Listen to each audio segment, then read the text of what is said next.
இந்த 8th ஸ்டாண்டர்ட்ல இருந்து இந்த 10th +1 வரைக்கும் கேர்ஃபுல்லா இருப்பா. உன் வாழ்க்கையினுடைய ஒண்ணுமே தெரியாத ஒரு டைம் என்னன்னா அந்த டைம். அப்படின்னா உலகத்துல சொல்லுவாங்கல்ல, வெளுத்ததெல்லாம் பால் அப்படின்னு நினைக்கிற டைம். உனக்கு எதுவுமே டிசைட் பண்ண தெரியாது, ஆனா உன் மனசு சொல்லும் நீ தான் ஞானவான் அப்படின்னு சொல்லும்.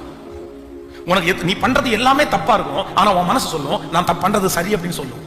அதனால இந்த 8th ஸ்டாண்டர்ட்ல இருந்து இந்த +2 வர்ற வரைக்கும் ரொம்ப கேர்ஃபுல்லா இருக்கணும், ரொம்ப கவனமா. ஒரு 22 வயசு வரைக்கும் பாத்தீங்க அப்படின்னா இந்த 22 இயர்ஸ் வரைக்கும் உன் வாழ்க்கையில ரொம்ப கவனமா தான் இருக்கணும்.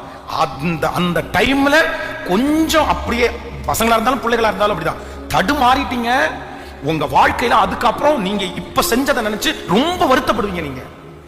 அதனாலதான் அம்மாவுடைய கட்டுப்பாட்டுக்குள்ளே இருந்துரு, அப்பாவுடைய கட்டுப்பாட்டுக்குள்ளே இருந்துரு, அது வரைக்கும் நீ வெளியே போகாத, ஒரு சபையினுடைய கட்டுப்பாட்டுக்குள்ளே இருந்துரு, ஒரு நல்ல ஜெபிக்கிற ஒரு கட்டுப்பாட்டுக்குள்ளே இருந்துரு அப்படின்னு சொல்றதுக்கு காரணம் என்ன அப்படின்னு சொன்னா அந்த